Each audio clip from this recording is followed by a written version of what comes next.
अनुभवी एवं हाई qualified staff के साथ इफेक्टिव स्टडी एनवायरमेंट देने वाली इंस्टीट्यूट यानी IIN institute, third floor, Gulshan tower, Jai Stambh square, Amravati. संपर्क 76-205-33-664। अब आपके सपनों की उड़ान को पंख लगाएगा IIN।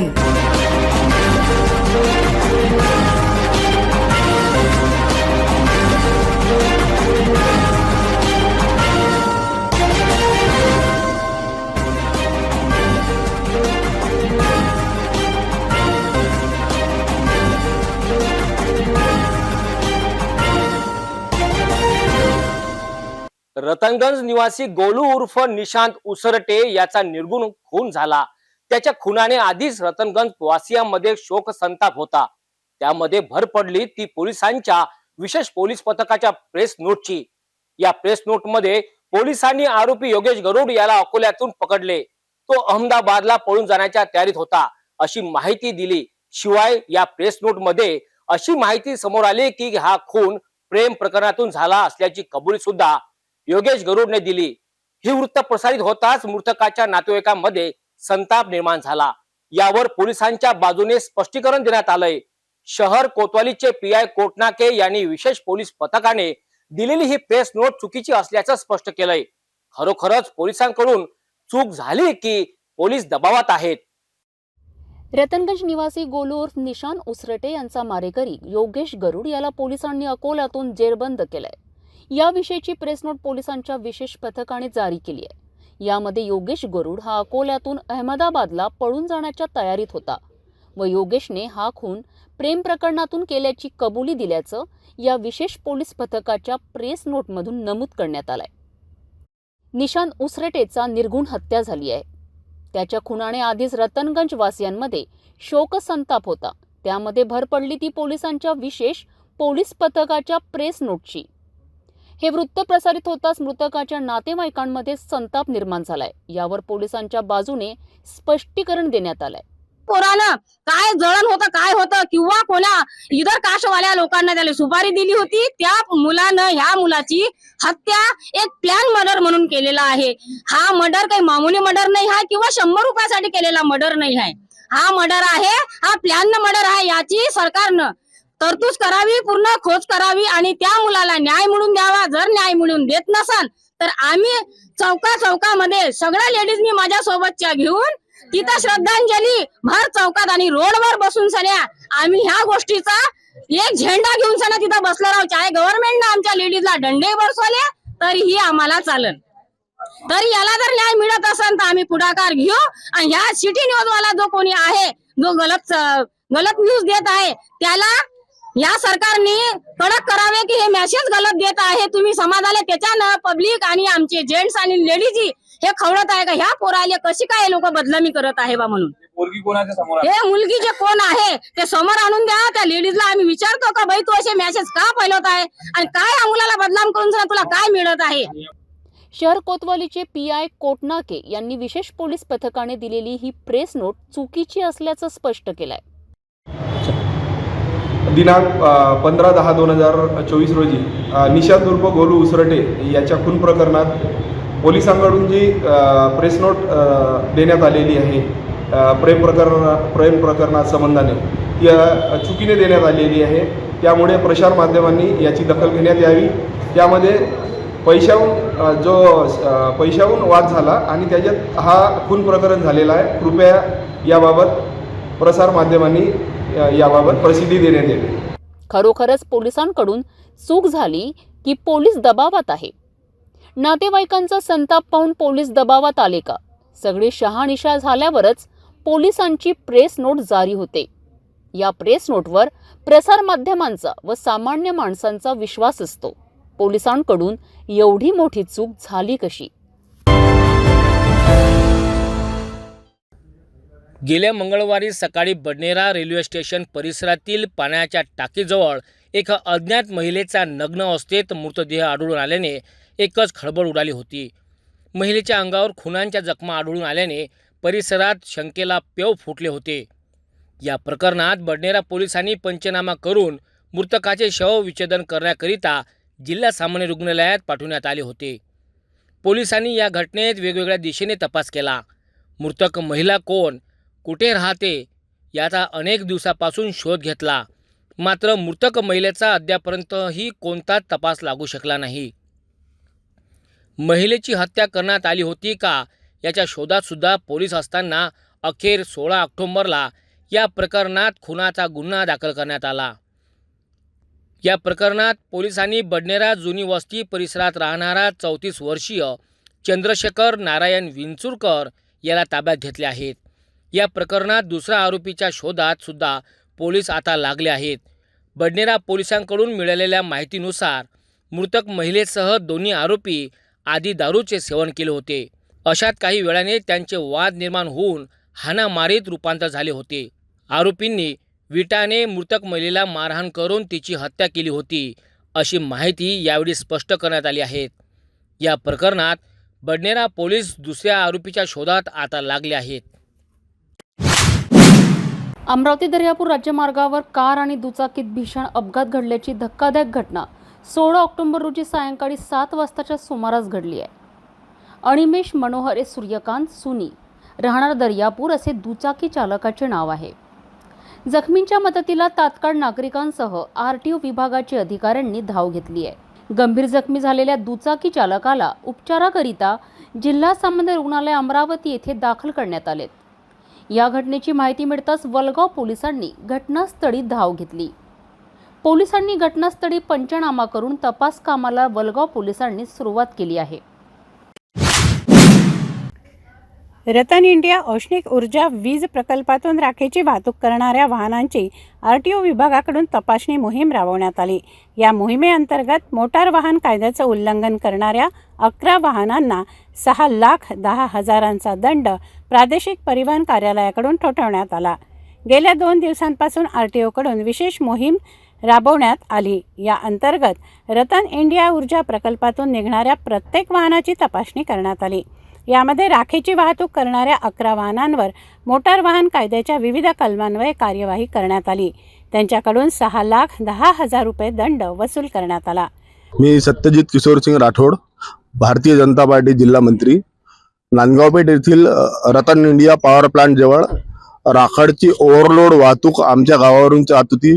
त्याच्यामुळे त्या ओव्हरलोड वाहतूकमुळे रस्त्यावर पडणारी राखाड आणि त्याचे दुष्परिणाम म्हणजे डोळे खराब होणे आणि त्या ओव्हरलोड वाहतूकमुळे आमच्या गावाच्या हद्दीतील एक तरुण युवक दगावला आणि माऊली जहागीरमध्ये दगावला. त्याच्यामुळे मी माझ्याकडे लोकांच्या तक्रार आल्या. त्या तक्रारामुळे मी रतन इंडिया जवळ ठिय्या आंदोलन केला आणि त्या आंदोलनाच्या वेळेस रात्री मला हे अड्डा जे आहे ओव्हरलोड गाड्या भेटल्या.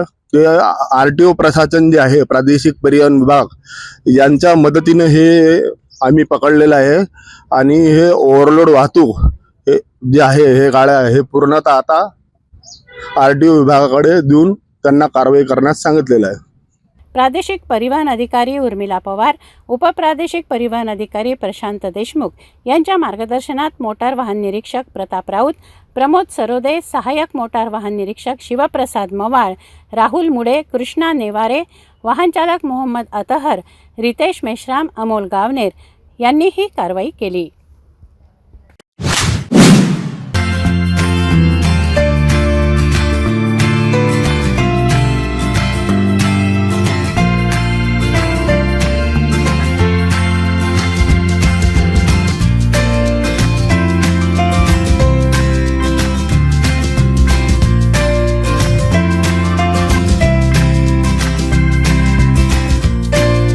संपूर्ण लग्न बसता आराधना जवाहर रोड अमरावती.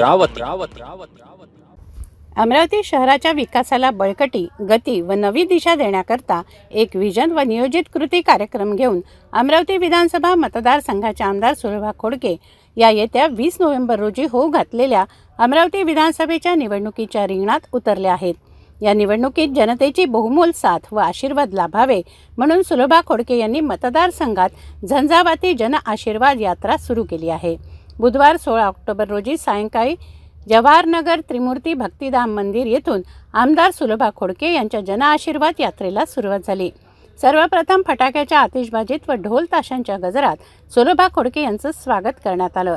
या दरम्यान नवसारी, जवाहरनगर, रेखा कॉलनी, निशिगंधा कॉलनी, अरुण कॉलनी, कौशिक विहार, कल्पना नगर, सुशांत कॉलनी आदी भागातून जन आशीर्वाद यात्रेने भ्रमण केलं असता सुलभा खोडके यांनी स्थानिक परिसरवासियांच्या घरोघरी जाऊन थेट भेट व संवादातून त्यांचे आशीर्वाद घेतले। यावेळी महिलांनी औक्षण करून त्यांचं स्वागत केलं। राजवीर संघटनेच्या वतीने बडनेरासह अमरावती शहरातील कार्यकर्त्यांच्या भव्य कार्यकर्ता परिषदेचं आयोजन वलगाव मार्गावरील मुस्कान हॉल येथे करण्यात आलं। यावेळी राजवीर जनहित संघटनेचे संस्थापक अध्यक्ष रहमत खान उर्फ रम्मू यांच्या अध्यक्षतेखाली झालेल्या या भव्य कामगार परिषदेत अमरावतीच्या आमदार सुलभा खोडके यांनी मुस्लिम बांधवांची कोट्यवधी रुपयांची विकास कामं केल्याबद्दल त्यांचा नागरी सत्कार करण्यात आला। चांगलं काम करणाऱ्या व्यक्तीला पसंती देणं हा राजवीर संघटनेचा संकल्प आहे। जे गरीब आणि गरजू लोकांना हक्क मिळवून देतील अशा व्यक्तींचा सन्मान राजवीर संघटनेकडून केला जाईल, असं रहमत खान यांनी आपलं मनोगत यावेळी व्यक्त केलं।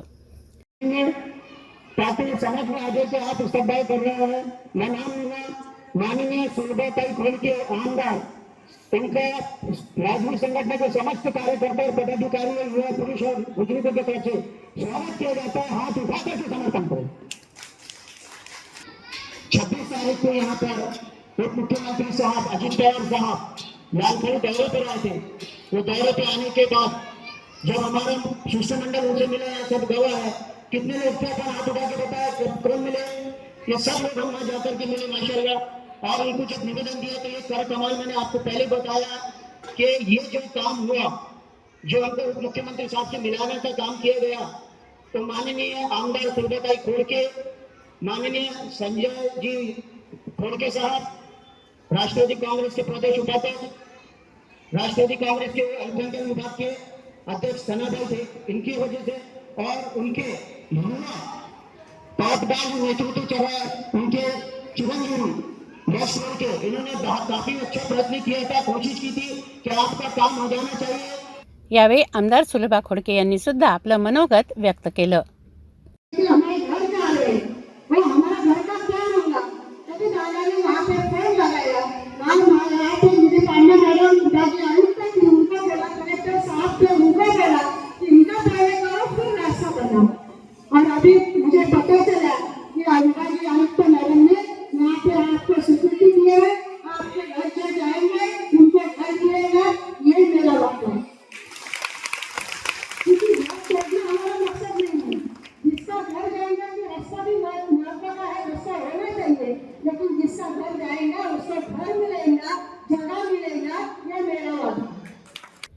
कार्यकर्ता परिषदेला मोबिन खान, अब्दुल राजिक, अब्दुल अमीन, अब्दुल कलाम, राजवीर संघटनेचे बरकत, रशीद खान, मोहम्मद फारूक, मिलिंद सोमण, शाहीन परवीनसह शेकडो नागरिक उपस्थित होते।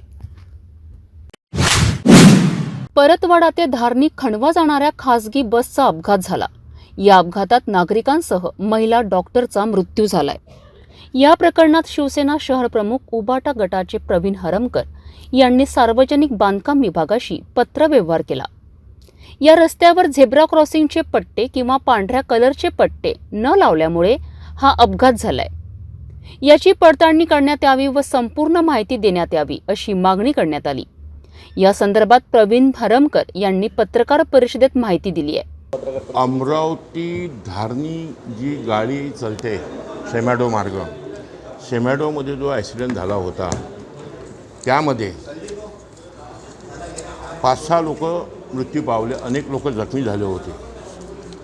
जखमी होण्याचं कारण, गाडी पडण्याचं कारण हे कोणाच्या लक्षात नाही आलं, पण ते मी लक्षात आणून दिलं BNCच्या। ते पूर्ण BNCच्या चुकीमुळे झालेला ॲक्सिडेंट आहे।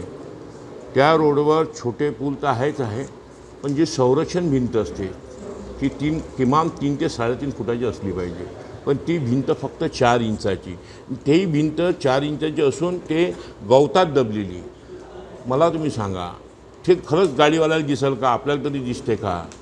ह्या सगळ्या बाबी, झेब्रा क्रॉसिंग नाही, तिथं कोणते स्टिकर नाही, तिथं कोणत्याच म्हणजे ज्या आपल्याला ड्रायव्हरला लायसन दिल्या जाते त्यावेळेस त्या लायसन देत असताना त्याला जे नियम सांगितले जाते त्या नियमाचं फुटत तिथं पालन नाही। एक दुसरं, या संदर्भात मी BNCला पत्रव्यवहार केला। पत्र देत असताना मी पोलीस आयुक्त असो का गाडगेनगर पोलीस स्टेशन असो की अनेक म्हणजे त्या 82शी निगडीत जेवढे डिपार्टमेंट असतात त्या डिपार्टमेंटशी सगळ्यांशी पत्रव्यवहार केला. एक डाव नव्हे तर 2 वेळा केला का बा यांना पत्रही दिलं, त्यानंतर समजपत्रही दिलं. ह्या सगळ्या गोष्टी दिल्यावरही त्यांनी त्या गोष्टीकडे दुर्लक्ष केलं. मग मी त्या अधिकाऱ्याला स्वतः वैयक्तिक भेटायला गेलो. ह्या सगळ्या गोष्टी झाल्यावरही त्यांनी त्याहीकडे दुर्लक्ष केलं. म्हणून मी त्या दिवशी 5 जिल्ह्याच्या बॉसला विचारायला गेलो की साहेब, ही जे तुम्ही धारणीमधलं काय केलं, तुम्ही यांच्यावर कोणते गुन्हे दाखल केले का, यासाठी नेमली का तुम्ही यांच्यावर कोणते गुन्हे दाखल केले का बा तुम्ही यांच्यावर कोणते तिथल्या कामाची सुरुवात केली का. तो अधिकारी मला म्हणतो 5 जिल्ह्याचा बॉस का मला काही माहीत नाही. मला ती चीड आली. मग मी दरवाजा लावल्यावर तो अधिकारी फुटाण्यासारखा बोलायला लागला. नाही मला ते प्रकरण माहीत आहे, मी ते आताच करतो. मग म्हणे मला दरवाजा फोडा.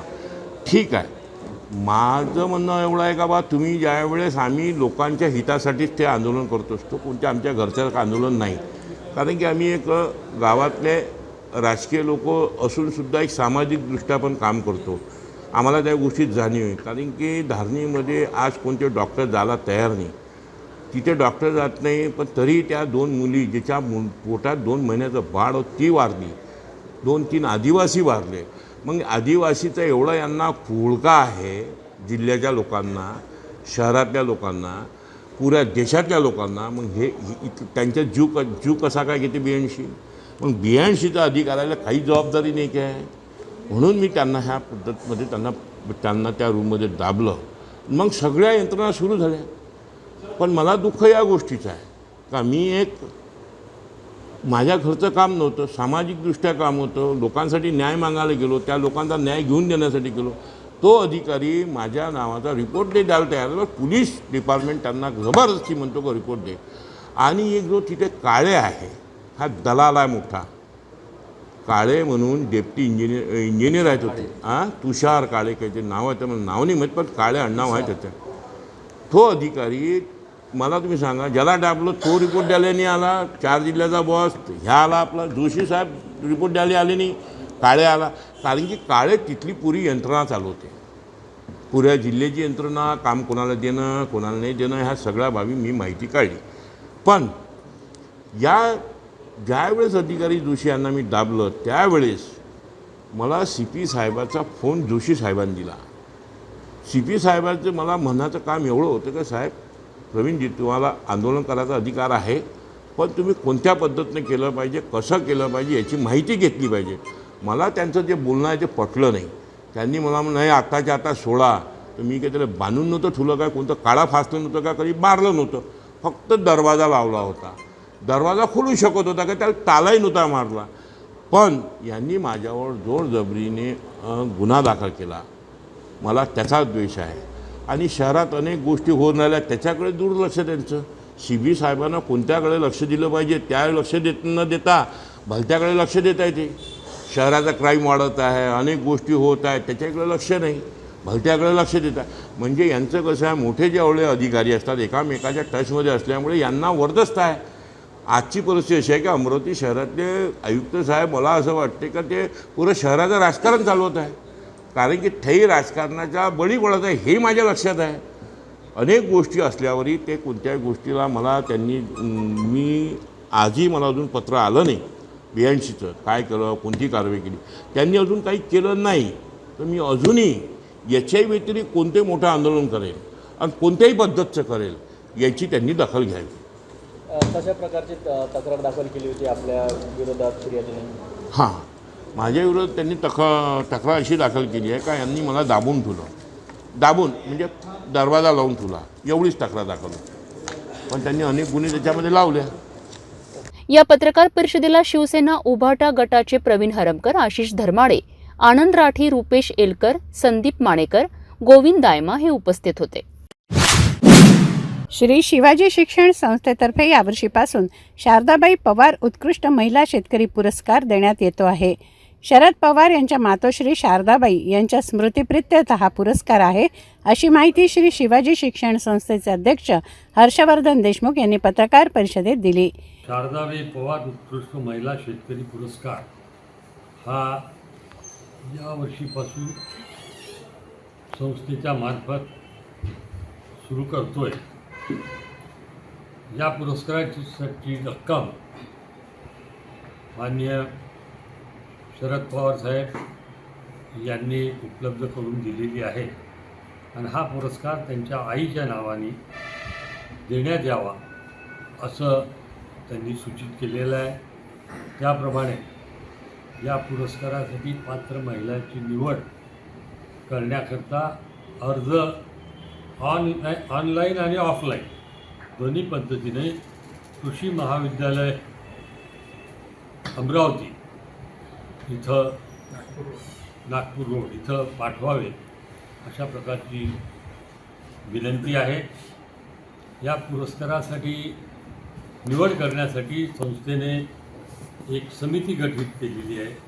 त्याचे अध्यक्ष ॲडव्होकेट गजाननराव फुंकर आहेत. त्या समितीमध्ये प्राध्यापक सुभाषराव बनसोड आहे आणि 5ही कृषीशी संलग्नित महाविद्यालयाचे प्राचार्य आहेत. त्यामध्ये कृषी महाविद्यालय आहे, जैव तंत्रज्ञान शिक्षण महाविद्यालय आहे, त्याचबरोबर हॉर्टिकल्चर महाविद्यालय आहे, त्याचबरोबर डेअरी महाविद्यालय व आपलं जनता कृषी महाविद्यालय या 5 महाविद्यालयाचे प्राचार्य याचे सचिव श्री शिवाजी कृषी महाविद्यालयाचे प्राचार्य हे राहतील आणि ही समिती आलेल्या अर्जाची पडताळणी करून त्या भगिनीच्या शेतामध्ये जाऊन त्याची पडताळणी करतील, त्याचे उपक्रम बघतील आणि उपक्रम बघितल्यानंतर मग त्यांची साधारणतः 5 शेतकरी भगिनींची निवड केल्या जाईल आणि त्याच्यानंतर फायनल होण्यापूर्वी शक्यतोवर कार्यकारी श्री शिवाजी शिक्षण संस्थेची पूर्ण कार्यकारी परिषद त्या भगिनीच्या शेतावर जाऊन त्याचं निरीक्षण करतील. हा सध्या पुरस्कार पूर्ण विदर्भासाठी आहे. त्यामध्ये पूर्व विदर्भ आणि पश्चिम विदर्भ दोन्ही असून यानंतर काही कालखंडाने ही उपक्रम कसा चालतो हे बघितल्यानंतर त्याला मिळालेला प्रतिसाद बघितल्यानंतर आम्ही विदर्भाच्या पश्चिम विदर्भ आणि पूर्व विदर्भ अशा प्रकारचे 2 पुरस्कारसुद्धा देण्याचा विचार करू. पण याला मिळणाऱ्या प्रतिसादावर हे अवलंबून राहील आणि हा प्रतिसाद मिळण्यासाठी आपण सर्व जे काही प्रसार माध्यम आहेत, वर्तमानपत्र असतील, टी व्ही असतील, याच्या माध्यमातून जास्तीत जास्त प्रचार आणि प्रसार व्हावा आपल्यामार्फत अशी आमची संस्थेची धारणा आहे. त्याप्रमाणे आपण आम्हाला मदत करा अशी खात्री. बाहेरच्या शेतकरी भगिनींचा आम्ही विचार करणार नाही. याची रक्कम साधारणतः या वर्षीच्या पुरस्काराची रक्कम 1,11,111 रुपये आहे. या पुरस्कारासाठी पात्र महिलांचे अर्ज मागवण्यात आले आहेत. पत्रकार परिषदेला संस्थेचे पदाधिकारी उपस्थित होते. भगवान सत्य साईबाबा क्रिकेट लीगच्या वतीने 20 ऑक्टोबर रोजी क्रिकेट मॅचेसचं आयोजन करण्यात आलं आहे. याविषयीची माहिती पत्रकार परिषदेत देण्यात आली. सत्य साई संघटनेच्या वतीने चालवण्यात येणाऱ्या उपक्रमांची माहिती देण्यात आली. तसंच पुढील वर्ष हे सत्य साईबाबांचं जन्मशताब्दी वर्ष आहे अशी माहितीही पत्रकार परिषदेत देण्यात आली. येत्या 20 ऑक्टोबरला म्हणजे 20 ऑक्टोबर 1940 हा दिवस आमच्या संघटनेसाठी आणि विश्वासाठी महत्त्वाचा दिवस असा आहे. या दिवशी भगवान श्री सत्य साहेबांनी बाबांनी अवतार डिक्लेरेशन डे म्हणून साजरा केला जातो. म्हणजे या दिवशी स्वामींनी मी भगवान श्री सत्य साईबाबा आहे असं साईबाबा आहे असं एक जगासमोर त्यांनी उद्घोषणा केली होती. त्यानिमित्त या 20 ऑक्टोबरचा आम्ही उद्देश साध्य करून Shri Sathya Sai national cricket league unity cup अंतर्गत सर्व देशभरात साई सेवकांकडून क्रिकेटचे मॅचेस खेळवल्या जातील. हे क्रिकेटचे मॅचेस 20 ऑक्टोबर रोजी जिल्हा स्टेडियम आपल्या इथे सकाळी 9 वाजतापासून ते दुपारी 2 वाजेपर्यंत घेतल्या जाते. या क्रिकेटचा खेळण्याचा उद्देश असा की युनिटी म्हणजे प्रत्येक क्षेत्रामध्ये प्रत्येक मुलामध्ये प्रत्येक घराघरामध्ये युनिटी कशी संघनीती कशी स्थापित केल्या जाईल याचा उद्देश हा या खेळाच्या माध्यमातून संदेश साई संघटनेतर्फे दिला जातो आहे. युवा स्वाभिमान पक्षाचे अति निकटचे समजले जाणारे माजी जिल्हाध्यक्ष तसेच विद्यमान प्रदेश प्रवक्ता म्हणून अनेक वर्ष काम करणारे जितू दुधाणे यांनी अचानक आपल्या पदाचा राजीनामा आमदार रवी राणा यांच्याकडे सोपविल्याने युवा स्वाभिमान पक्षात एकच खळबळ उडाली आहे.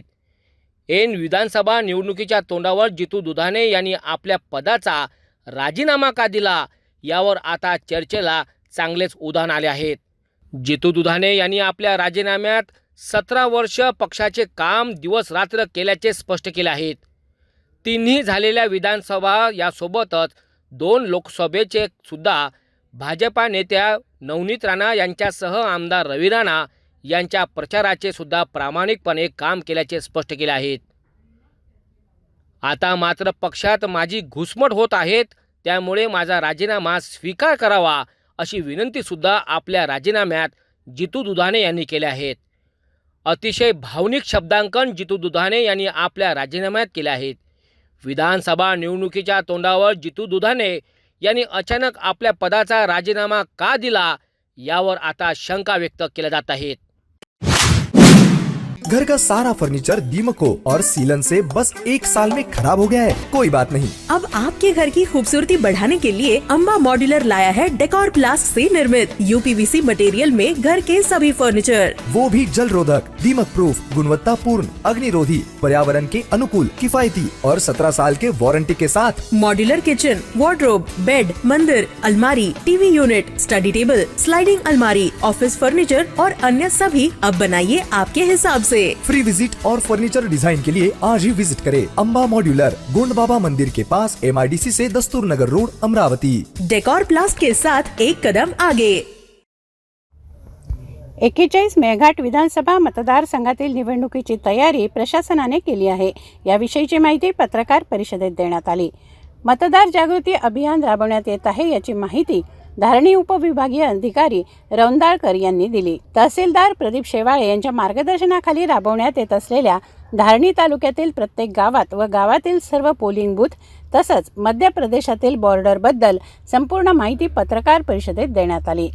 मतदारसंघात तसंच मेळघाटातील प्रत्येक गावात आमचं लक्ष असून कोणत्याही प्रकारची अनुचित घटना घडू नये यासाठी तसंच आचारसंहितेचा भंग होऊ नये यासाठी डोळ्यात तेल घालून प्रशासन सज्ज आहे अशी माहिती पत्रकार परिषदेत देण्यात आली.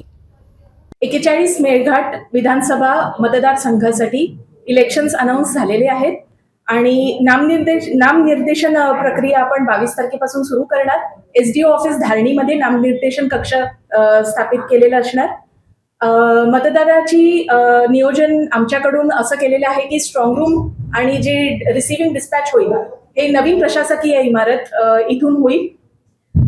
मतदानाचा दिवस हा 20 नोव्हेंबर 2024 हा सर्वांनी लक्षात ठेवावा. मेळघाट भागात 356 मतदान केंद्र आहेत आणि ह्या वर्षी जास्तीत जास्त आपला मतदान संख्या कशी वाढेल यासाठी स्वीप ऍक्टिव्हिटीज सुद्धा प्रशासनाद्वारे घेतल्या जातील आणि मतदारांना आमचा हाच संदेश आहे की जास्तीत जास्त टर्नआउट देऊन आपल्या मतदानाचा हक्क बजवावा. महाराष्ट्र राज्य बियाणे मंडळाच्या अध्यक्षपदी प्रमोद कोरडे यांची नियुक्ती करण्यात आली आहे. माजी मंत्री व माळी समाजाचे नेते स्वर्गीय विनायक कोरडे यांचे सुपुत्र प्रमोद कोरडे यांना राज्य बियाणे मंडळाच्या अध्यक्षपदी राज्यमंत्रीपदाचा दर्जा देऊन नियुक्ती करण्यात आली आहे. यावेळेस त्यांनी जिल्ह्याच्या शेतकऱ्यांना न्याय मिळवून देणार आणि महामंडळाचा निश्चितच शेतकरी शेतमजुरांना लाभ मिळवून देणार या प्रकारचे मत सिटी न्यूजकडे व्यक्त केलेत. नुकतंच महायुती सरकारने अचलपूर मतदारसंघामध्ये एक माळी समाजाला महामंडळाचं नेतृत्व दिलेलं आहे.